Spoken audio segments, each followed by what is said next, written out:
हमारे चैनल को सब्सक्राइब करें और बेल आइकन दबाएं।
अब इस आग में कई लोग जलेंगे।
अबे अंधा है क्या? देख के नहीं चल सकता क्या? अंधा ही हूं भाई। अरे अरे भाई सॉरी, मेरी छड़ी मुझे पता नहीं था। आपको ऐसे नहीं निकलना चाहिए, कहीं चोट लग जाएगी आपको। माफ करिए, पर मुझे ध्यान देना चाहिए। ठीक है, आराम से जाइएगा। जी जी। आप चले जाएंगे या मैं छोड़ के आऊं? नहीं नहीं, मैं चला जाऊंगा। ठीक है, थैंक यू।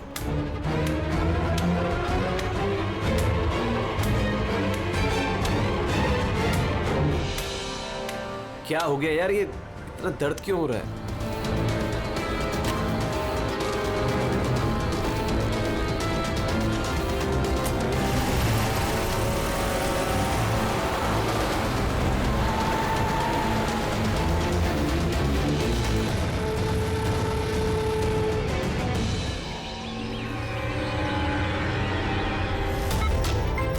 कुछ नहीं होगा रमन, तुम्हें कुछ नहीं होगा। होल्ड ऑन रमन, पैर पकड़ो।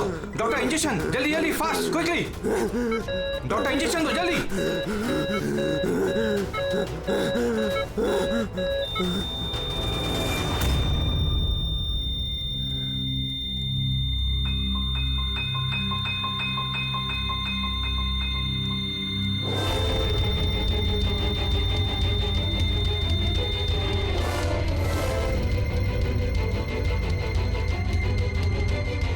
Oh my God, he's dead.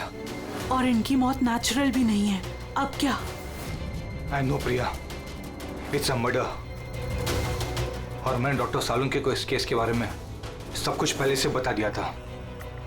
अब तक तो उन्होंने फाइंड आउट कर भी लिया होगा कि रमन की मौत की वजह क्या होगी? जहर? रमन की मौत जहर से हुई है? हाँ बस, बहुत खतरनाक जहर है। ये पहले इंसान के दिमाग पर असर करता है। पहले डिलेरियम, फोटोफोबिया, एमनेशिया। उसके बाद ये जहर इंसान के बाकी के अंगों पर असर करता है।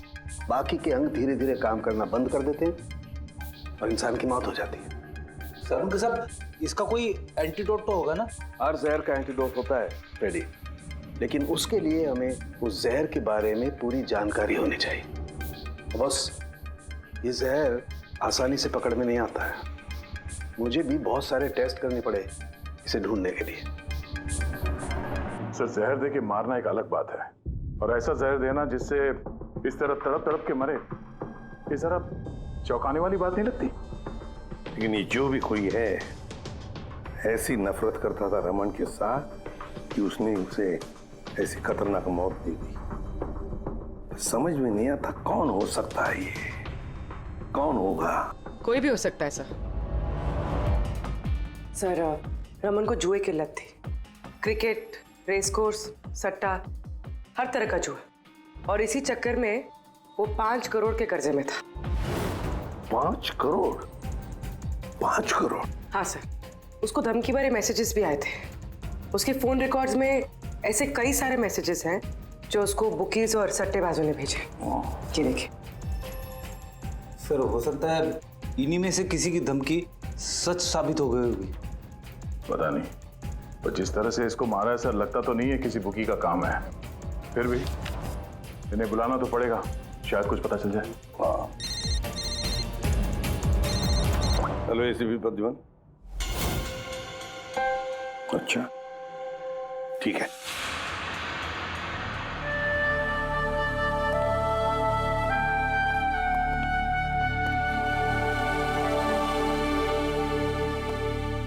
आप रमन का चचेरा भाई हितेन। हितेन, किसी ने रमन का खून कर दिया है। क्या लगता है आपको किसने किया होगा? मुझे नहीं पता सर। बुरे काम का बुरा नतीजा, एक ना एक दिन तो ये सब होना ही था सर। हम किसने किया, कैसे किया, ये तो नहीं पता सर। लेकिन इतने सारे लोगों से दुश्मनी, इतने सारे लोगों का कर्जा, उन्हीं में से किसी ने अच्छा, आपके अलावा परिवार में इनका और कौन? माँ है इसकी, लेकिन अब वो कहाँ पर है ये मुझे नहीं पता।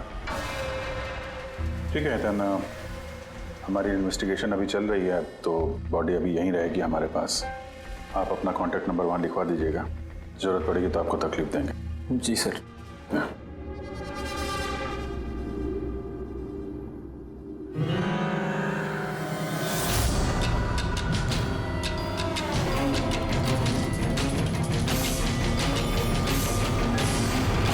सबका उतना दुखी है नहीं जितना ही दिखा रहा है। हाँ, बॉडी ले जाने की जल्दी नहीं थी, जैसे ही बोला जाओ तो निकल गया। कोई पूछताछ नहीं कब मिलेगी बॉडी। गड़बड़ है, गड़बड़ है ये हितेन, बड़ी गड़बड़ है। ऐसे लग रहा था जिसे ये बात पक्की करने आया था कि रमन मरा है या नहीं। नजर रखो उस पर। रमन, रमन बेटा, रमन क्या हुआ बेटा? रमन। मैम, आप बेटा मेरा रमन, माँ मैं इसकी वसुंधरा। बेटा क्या हुआ?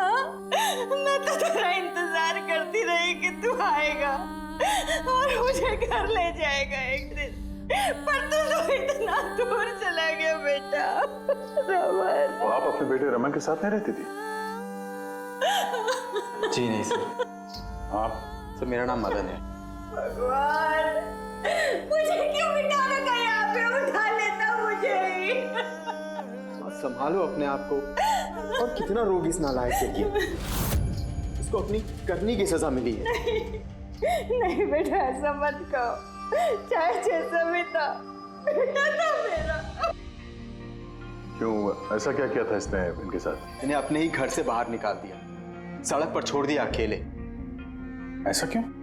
बोला माँ बहुत कर्जा है, घर बेचना पड़ेगा और मेरा खर्चा भी नहीं उठा सकता, इसीलिए मुझे छोड़ दिया।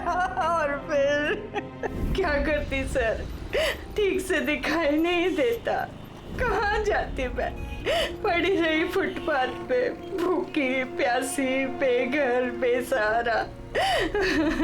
फिर शायद भगवान को दया आ गई और उसने उस फरिश्ते को भेज दिया।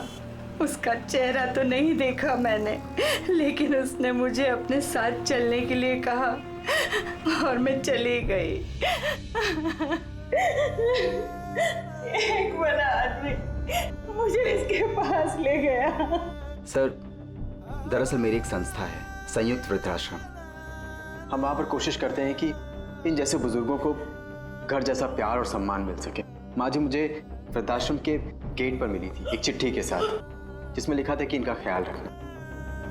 बस उसी दिन से संयुक्त वृद्धाश्रम इनका घर बन गया। आज सुबह लैंडलाइन पे फोन आया कि इनके बेटे की मौत हो गई है। बस इनसे रहा ही नहीं किया। माँ है ना। मेरी आपसे विनती है, इसके कातिलों को छोड़ना मत सर, जरूर सजा दिलवाना सर, जरूर सजा दिलवाना। देखिए माँ जी, मैं आपसे वादा करता हूँ हम रमन के कातिल को नहीं छोड़ेंगे, उसे कड़ी से कड़ी सजा दिलवाएंगे। आप प्लीज चिंता मत कीजिए। थोड़ा ख्याल रखिए अपना। मदन, इनका ख्याल रखना। और एक बात, किसी भी चीज की आप लोगों को जरूरत पड़े तो हमें जरूर याद करना।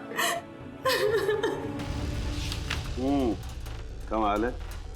तारिका, हॉस्पिटल के डॉक्टर्स की रिपोर्ट के हिसाब से इसकी जांघ पर ये जो निशान है ना, ये या तो किसी एलर्जी का है या फिर किसी जहरीले कीड़े मकोड़े के डंक का निशान है।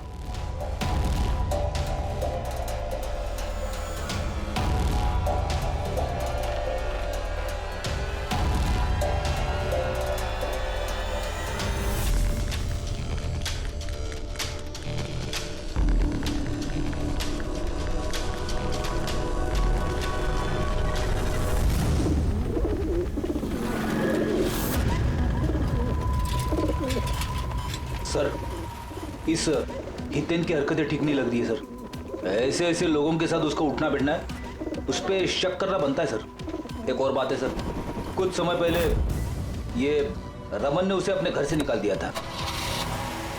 अब रमन के मरने के बाद वो उसकी प्रॉपर्टी हड़प करने की कोशिश कर रहा है सर। सर एक मिनट, यहाँ आएंगे प्लीज। सर इसके स्किन पे ना मुझे कुछ ये अजीब सा दिख रहा है।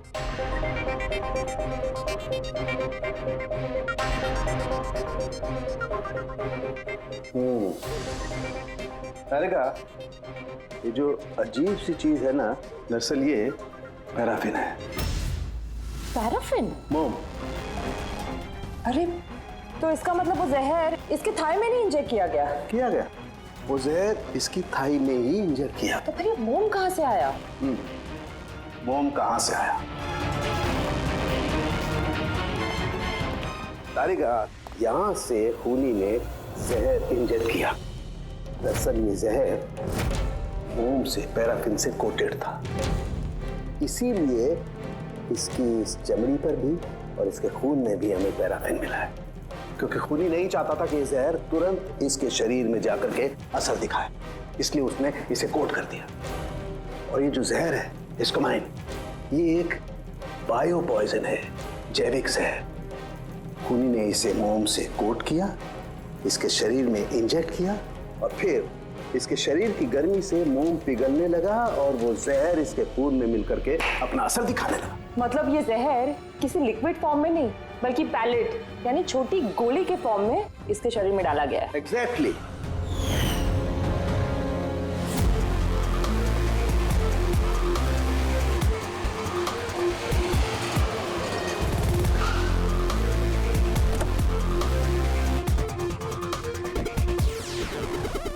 ये है वो कंस्ट्रक्शन साइट जहाँ पे रमन इंजीनियर था।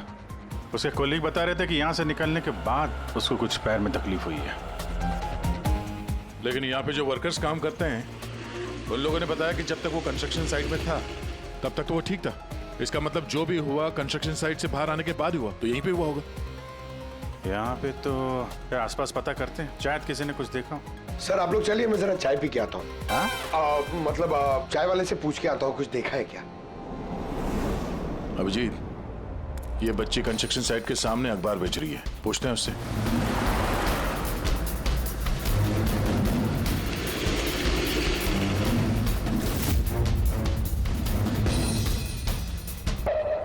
क्या नाम है बेटा आपका? चुटकी।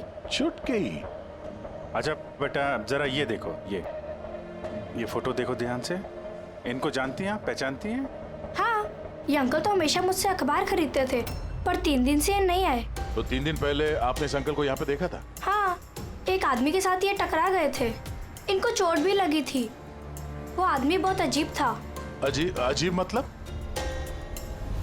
ओ, अबे अंधा है क्या? देख के नहीं चल सकता क्या? अंधा ही हूं भाई।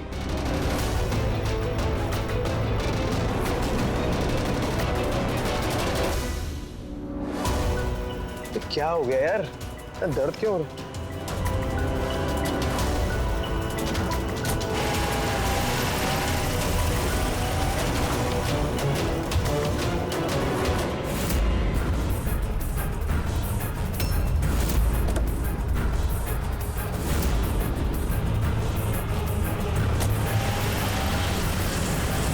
तो अंधा नहीं था और उसी ने हमला किया रमन पे। अच्छा बेटा, आप वो जो अंकल थे उनको पहचान सकते हो? देखा था आपने उनको ठीक से? नहीं। अच्छा वो कार का नंबर देखा आपने? नहीं अंकल, वो अंकल को कार चलाते देख मैं एकदम चौंक गई थी, इसलिए कार का नंबर याद नहीं है। पर क्या बात है अंकल, इंजीनियर अंकल ठीक तो है ना? नहीं बेटा, उन्हें कुछ नहीं हुआ। वो अभी किसी दूसरे कंस्ट्रक्शन साइट पे चले गए, अब वो यहाँ पर नहीं आएंगे। Thank you. आप इस समय अखबार बेच रही हो, स्कूल नहीं जाती आप?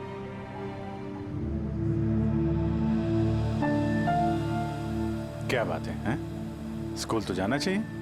आप कितनी इंटेलिजेंट लड़की हो। एक्चुअली हर बच्चे को स्कूल जाना चाहिए और आपको भी जाना चाहिए। पर स्कूल जाने के लिए बहुत सारे पैसे चाहिए ना अंकल, मेरे पास पैसे नहीं है। बेटा अगर आपको पैसे ना देना पड़े तो आप स्कूल जाएंगी? हाँ अंकल, जरूर जाऊंगी, मुझे पढ़ना है।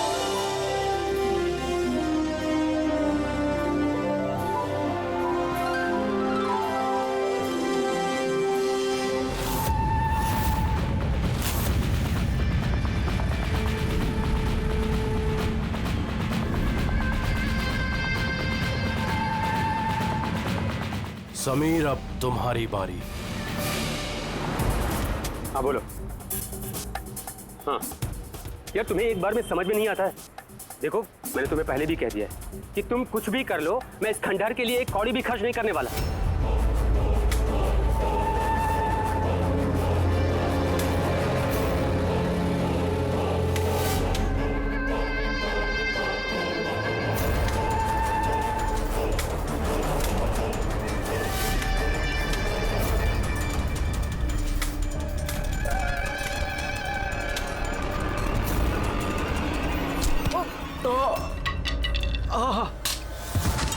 ओए, दिखाई नहीं दे। मेरी छड़ी। Sorry I am sorry. मेरी छड़ी। I am sorry. अब आपको कहीं लगी तो नहीं? आप ठीक है ना? मैं आपको कहीं ड्रॉप कर दूं? नहीं, मैं ठीक हूँ, मैं चला जाऊंगा। आप ठीक है ना? नहीं, I'm okay। आप संभाल के जाइए। हाँ जी, आप संभाल के जाइए। Okay, thank you.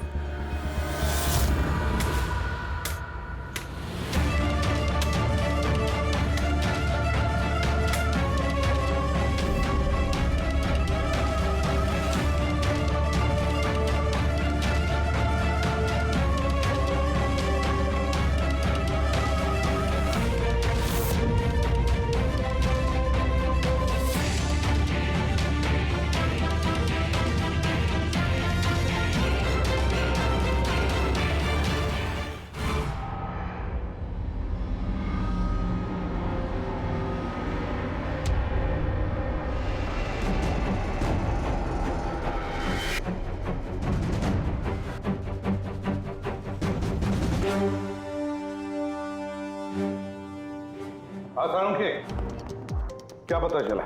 बस इस आदमी को जो जहर दिया गया ना, वो भी किसी पौधे से ही बनाया गया है। क्या? ये भी किसी पौधे से? हाँ बस, लेकिन ये कौन सा जहर है ये अभी तारिका पता कर रही है। इस जहर का नाम है रिकिनस कम्युनिस और ये जहर पहले वाले जहर से भी बहुत ज्यादा तेज और खतरनाक है। रिकिनस? अब ये किसी पौधे का नाम है क्या? हाँ फ्रेडी, ये किसी पौधे का नाम है और बॉस ये कोई आम पौधा नहीं है, बहुत मुश्किल से मिलता है। और खूनी जो कोई भी हो बॉस, उसे पौधों के बारे में बड़ी अच्छी जानकारी है। हाँ, जानकारी तो होनी चाहिए पौधों के बारे में, तभी तो। लेकिन सर, इन हत्याओं की वजह क्या है? ना तो हमें रमन की हत्या का कारण पता है और ना समीर का, और दूर दूर तक इन दोनों का एक दूसरे से कोई संबंध ही नहीं है। सर, समीर और रमन के बीच में एक चीज तो कॉमन है। क्या? माय गॉड, तो ये है वो कड़ी जो समीर और रमन को जोड़ती है। तो क्या दोनों ने एक ही गलती की? जी सर, रमन की तरह समीर ने भी अपने बूढ़े और कैंसर पेशेंट पिता को घर से निकाल दिया था। हमने उनके बारे में छानबीन की और एक ऐसे शख्स से मिले जिन्होंने समीर के पिता को ढूंढने में मदद भी की और इस केस को एक नया मोड़ दिया। कौन है वो? सर, ये डॉक्टर दिनेश है। Hello sir. कैंसर सेंटर के चोरी। समीर के पिताजी का इलाज यही कर रहे थे। डॉक्टर दिनेश, सर एक बात समझाइए। समीर ने अपने पिताजी को घर से बाहर निकाला था, तो फिर ये समीर के पिताजी आपके यहाँ कैसे पहुंचे, आपके कैंसर सेंटर में? किसी ने उन्हें हॉस्पिटल पहुंचा दिया था। मैं हॉस्पिटल पहुंचा ही था जब मैंने इनको देखा। ये चेयर पे बैठ के कुछ बड़बड़ा रहे थे, हाथ में लिफाफा था। मैंने पूछा कि कौन है, लेकिन इनको कुछ याद नहीं था। मैंने उनके हाथ से लिफाफा लिया। पैसों के अलावा उसमें एक चिट्ठी भी थी। उसमें लिखा था कि इनको कैंसर है और हम इनको अपने यहाँ एडमिट करके इलाज शुरू करें। एडमिशन के लिए डिपॉजिट की रकम लिफाफे में है और इलाज के पैसे भी हॉस्पिटल के अकाउंट में ट्रांसफर हो जाएंगे। उनकी उम्र और हालत को देखकर मैंने उनको एडमिट तो कर लिया, पर मुझे चिंता थी अगर पैसे ना मिले तो। लेकिन भगवान का शुक्र है, अगले ही दिन इलाज के पूरे पैसे 10 लाख रुपए हॉस्पिटल के अकाउंट में ट्रांसफर हो गए थे। 10 लाख रुपए? किसने ट्रांसफर किए? सर 100% खूनी ने दिए होंगे। सर बैंक डिटेल से पता चल जाएगा। पता चल गया, एक्चुअली पैसे समीर की वाइफ रत्ना ने दिए थे सर। ये सब मेरी गलती है सर। मेरी वजह से समीर की जान चली गई। मैंने ही उसे उकसाया था। पिताजी की देखभाल में काफी प्रॉब्लम हो रही थी और सारी प्रॉपर्टी और सब हमारे नाम पर हो ही चुका था, तो मैंने ही समीर को कह के पिताजी को घर से निकलवा दिया। शर्म नहीं आती तुम्हें? समीर के पिता तुम्हारे भी पिता समान थे, उनको ही घर से निकाल दिया। ये सब करने के बाद फिर उनकी इलाज के लिए 10 लाख रुपए क्यों दिए? मुझे किसी ने धमकी दी थी सर कि अगर पिताजी के इलाज के लिए 10 लाख रुपए नहीं दिए तो वो समीर को और मुझे मार देंगे। सर मैंने उन्हें 10 लाख रुपए दे दिए, फिर भी उन्होंने समीर को मार दिया। और अभी भी कहा है कि अगर हर महीने पिताजी के इलाज के लिए 50,000 रुपए नहीं दिए तो वो मुझे भी मार देंगे। किसी पे शक है तुम्हें? नहीं। उसके बारे में कुछ याद है? उसकी आवाज, उसका लहजा, कुछ भी याद नहीं। सर प्लीज मुझे बचा लीजिए। सर मैं मरना नहीं चाहती। सर मैं पिताजी को घर ले आऊंगी, मैं उनकी पूरी देखभाल करूंगी, पूरी कोई तकलीफ नहीं होगी। सर आप प्लीज मुझे बचा लीजिए। घबराओ सर प्लीज मुझे बचा। कुछ नहीं होने देंगे तुम्हें हम। तो भी जिस नंबर से इसे धमकी भरे कॉल आते थे, और नंबर ले लो और पता करो कहाँ का है। आप चलिए।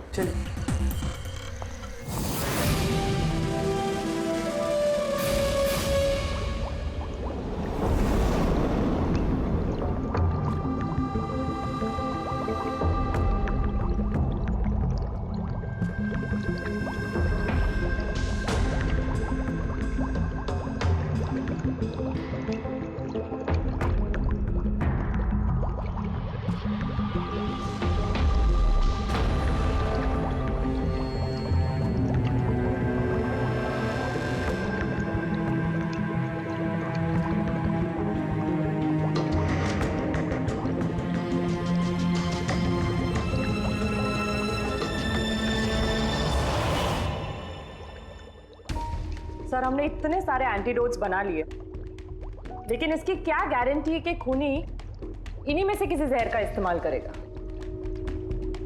अब कुछ भी हो जाए, हम खूनी का दिमाग तो नहीं पढ़ सकते ना। तुम्हारी बात बिल्कुल ठीक है तारिका, लेकिन एक बात समझो, खूनी इन पौधों का जहर निकाल करके इस्तेमाल कर रहा है, इन पौधों का, पहले से भी ज्यादा तेज हर बार।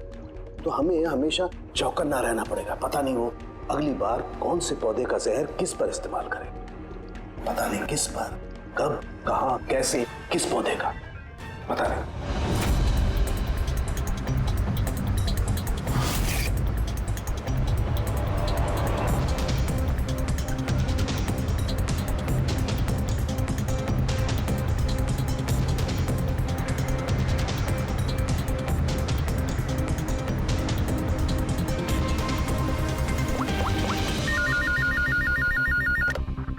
हेलो। हाँ पूर्वी बताओ। सर वो फोन बूथ जहाँ से कातिल ने रत्ना को धमकी भरे कॉल्स किए थे, वो ये भाईंदर रेलवे स्टेशन के पास है। Bhayandar railway station? वहाँ तो बहुत भीड़ भाड़ रहती है। जाहिर सी बात है उसने ब्लाइंड मैन के भेस में तो किया नहीं होगा। बड़ा मुश्किल है पता लगाना। सर किसी को कुछ पता तो नहीं है, लेकिन एक खास बात यह है कि ये कॉल्स सुबह 11 से 12 के बीच किए गए हैं और रेलवे स्टेशन के पास एक बस स्टैंड भी है जहाँ से बस जाती है पुणे। बस स्टैंड भी पास में ही है, तो ट्रेन से भी जा सकता है और बस से भी। चलो कोई बात नहीं, देखते हैं। भाईंदर, इसका मतलब कि खूनी मुंबई से ही है और सिर्फ समीर का खून करने के लिए पुणे गया था। तो पुणे वो ट्रेन से गया होगा या फिर बस से या फिर कोई प्राइवेट गाड़ी या फिर खुद की गाड़ी से। वही तो सर, खूनी को पता था कि हम लोग रत्ना तक पहुंच जाएंगे और ये कॉल वाली बात खुलेगी, इसलिए वो हमें गुमराह कर रहा है सर। खेल खेल रहा है हमारे साथ। हाँ, खेल खेल रहा है। मगर सर हम लोग खूनी तक पहुंचेंगे कैसे? हमारे पास उसके खिलाफ तो कोई इंफॉर्मेशन है ही नहीं और हमें यह भी नहीं पता है कि उसका अगला शिकार कौन होने वाला है। पंकज, इससे पहले कि खूनी अपनी शिकार तक पहुंचे, हम शिकार उसके सामने डाल देंगे। ये घटना आज सुबह 10 बजे की है। मुंबई के गोरेगांव रेलवे स्टेशन पर एक बुजुर्ग ने रेल के नीचे आकर अपनी जान देने की कोशिश की। वहां मौजूद लोगों ने उन्हें बचा लिया। आइए जानते हैं कि आखिर वो क्या वजह है जिसने एक बुजुर्ग को ये करने पर मजबूर कर दिया। क्यों पकड़ के रखा हुआ? छोड़ दो मुझे, मैं नहीं जीना चाहता हूँ। क्या करूंगा मैं जी करके? लेकिन आपके साथ हुआ क्या है? आखिर आप क्यों मरना चाहते हैं? क्या हुआ? मेरे साथ क्या हुआ? मुझे मेरे इकलौते बेटे ने घर से बाहर निकाल दिया, अकेले करके। मैंने अपने बच्चे को इतने प्यार से पाला पोसा और उसने मुझे घर से बाहर निकाल दिया। ये तो बड़े दुख की बात है। आखिर क्या हो गया हमारी आजकल की पीढ़ी को? आपका बेटा करता क्या है? क्या करता है? स्कूल जाता है। टीचर है? नहीं, पढ़ता है, स्कूल में पढ़ता है। अभी 8 साल का ही तो है। जी क्या कहा आपने? क्या कहा मैंने? आपका बेटा कितने साल का है? कितने साल का है? आपने कहा 8 साल का है। मेरा बेटा 8 साल का है, उसने मुझे घर से बाहर निकाल दिया। मैं मर जाऊंगा। सुना आपने? इनका दावा है कि इनके 8 साल के बेटे ने इनको घर से बाहर निकाल दिया। आखिर क्या वजह है? कौन है ये 8 साल का बच्चा? रेल की पटरी पर जान देने की कोशिश करने वाले बुजुर्ग के 8 साल के बेटे का पता चल गया है। वो दरअसल 33 साल का सॉफ्टवेयर इंजीनियर है। बुजुर्ग की दिमागी हालत ठीक नहीं है, इसलिए अब भी वो उसे 8 साल का बच्चा ही समझते हैं। उनका बेटा अमेरिका में रहता है और उसने उन्हें घर से बाहर निकाल दिया है। उसके बाद ही बुजुर्ग ने अपनी जान देने की कोशिश की। आइए उनके बेटे से ही पूछते हैं कि उन्होंने आखिर ऐसा क्यों किया। सर एक सवाल सर, क्या ये सच है कि आपने अपने पिताजी को घर से बाहर निकाल दिया है? हाँ ये सच है। सर आखिर आपने ऐसा क्यों किया? आपको एक बार भी बुरा नहीं लगा? हाँ निकाला मैंने और बुरा भी नहीं लगा। आप जानते हैं इनको? आपने कभी झेला इनको? इनको अल्जाइमर्स की बीमारी है। मैं पागल हो गया उनका ख्याल रखते रखते। मेरी खुद की एक लाइफ है, मेरी वाइफ है, मेरी फैमिली है। मैं क्या करूं? कब तक पैसे दे के इनका ट्रीटमेंट का काम कराते रहूं? मैं पैसे नहीं है मेरे पास, सब खत्म हो गया। अरे यहाँ से, अरे छोड़ दो मेरा पीछा, मेरे दूर चले जाओ मुझसे। परेशान हो गया हूं आपसे मैं। ये तमाशा देखो खड़ा कर दिया। खुश हो गए? चले जाओ मुझे छोड़ गए यार। Sir sir sir sir sir sir कभी आप भी तो छोटे थे ना। इन्होंने आपको पाल पोस के बड़ा किया, इस लायक बनाया और आपने इन्हें घर से ही बाहर निकाल दिया। तुमको बहुत प्यार आ रहा है? हाँ? जा अडॉप्ट कर ले जाके। दिमाग खराब मत करो मेरा। तुमको जो करना था ना तुमने आके कर लिया बवाल खड़ा। टीआरपी मिल गई ना तुमको, पैसे कमा लिए ना। हटो यहाँ से। तो देखा आपने कि किस तरह एक लड़के ने अपने बाप को घर से बाहर निकाल दिया। अब ये बेचारे बुजुर्ग कहाँ जाएंगे, किसके साथ रह जाएंगे? इन्होंने अपनी सारी पूंजी अपने लड़के पे लगा दी और आज इनके लड़के ने इनको घर से बाहर निकाल दिया।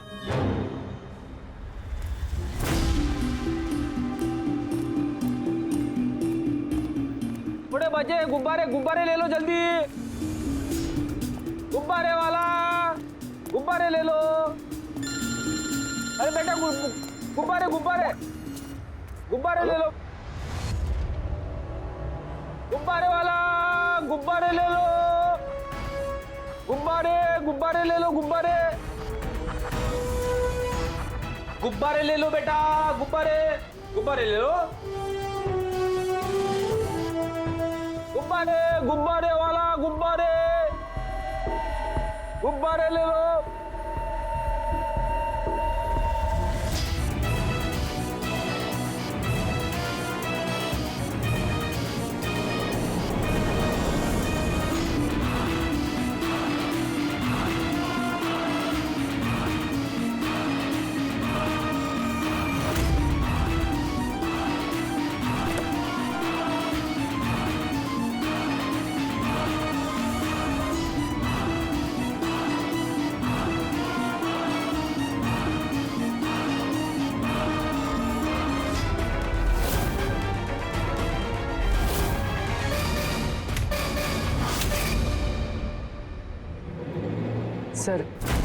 सर एक अंधा बिल्डिंग की तरफ आ रहा है।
इतने सारे लोग? सर इतने सारे अंधे एक साथ? हमने तो एक सोचा था, यहाँ तो 8-10 निकले। लगता है ये कोई चाल है। आप लोगों को जाना कहाँ है? एक मिनट आप लोग रुकिए। एक मिनट, यहाँ कैसे आ गए आप लोग? आइए। ये आप सब कहाँ हैं आप लोग? यहाँ पे क्या बात है? क्या हुआ? यहाँ आंखों का फ्री चेकअप होने वाला है। संपत है आप? संपत? उसने ही बुलाया था हम लोगों को। देखिए यहाँ पे ऐसा कोई शिविर नहीं है। कौन संपत कौन है? किसने बुलाया आपको? उसने ही तो बुलाया था यहाँ।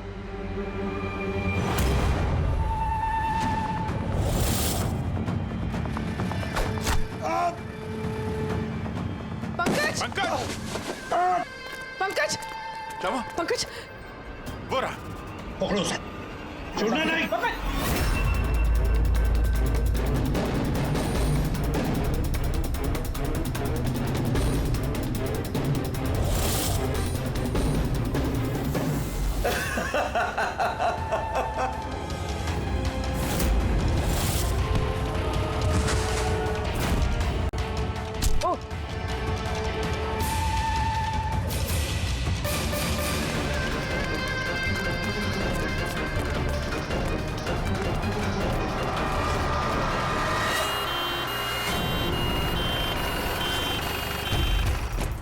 आजा जल्दी आजा। पंकज तुझे कुछ नहीं होगा। पंकज इसे एम्बुलेंस में लेके चलो।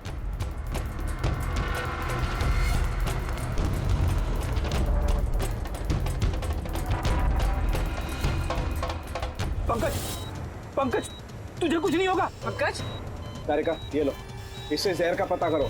अगर जहर का पता नहीं चला तो हम एंटीडोट नहीं दे पाएंगे। मेरी बात सुन रहे हो तुम?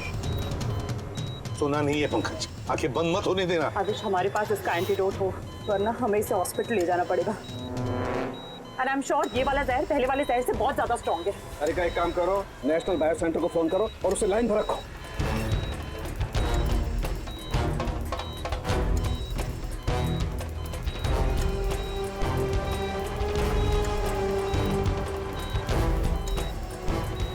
Pankaj don't worry, Pankaj.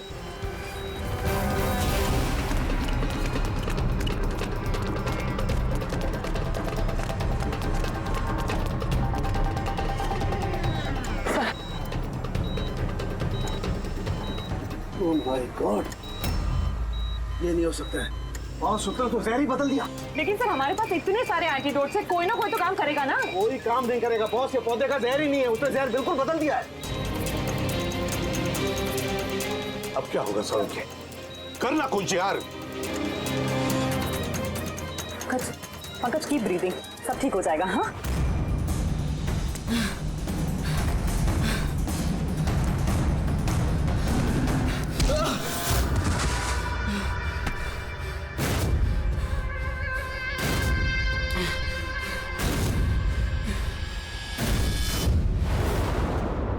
Sir मेरा नाम मदन है।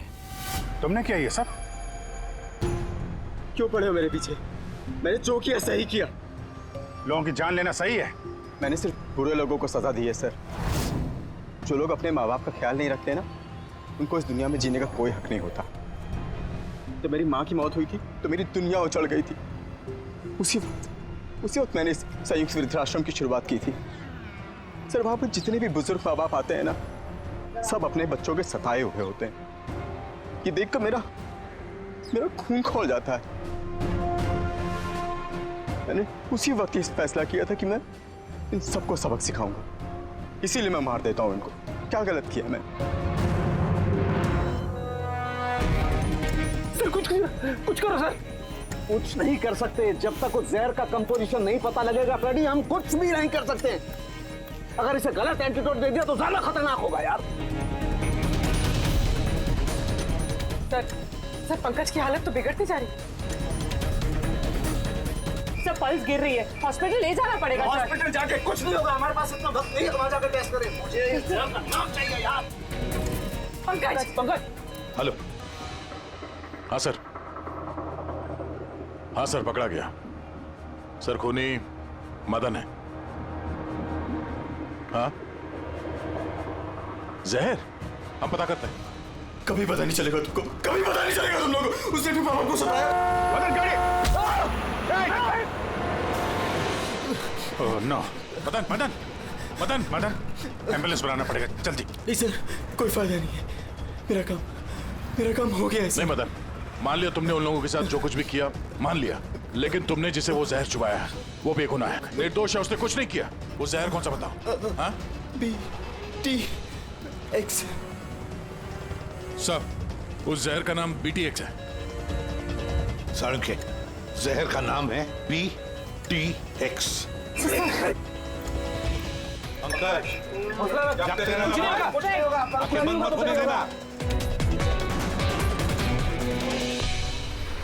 मदन बस हो गया, you'll be all right। बस अब पंकज को कुछ नहीं हो सकता है, कुछ भी नहीं। Welcome my boy. घबराओ मत, कुछ नहीं होगा तुम्हें। तुम आदमी अच्छे थे मदन, लेकिन तुमने जो किया वो सही नहीं था। ये तो चला गया अभिजीत, पर चाहे कुछ भी हो जाए, इसका वो वृद्धाश्रम बंद नहीं होने देंगे। For more updates, subscribe to our channel, click the show links and enjoy watching the videos.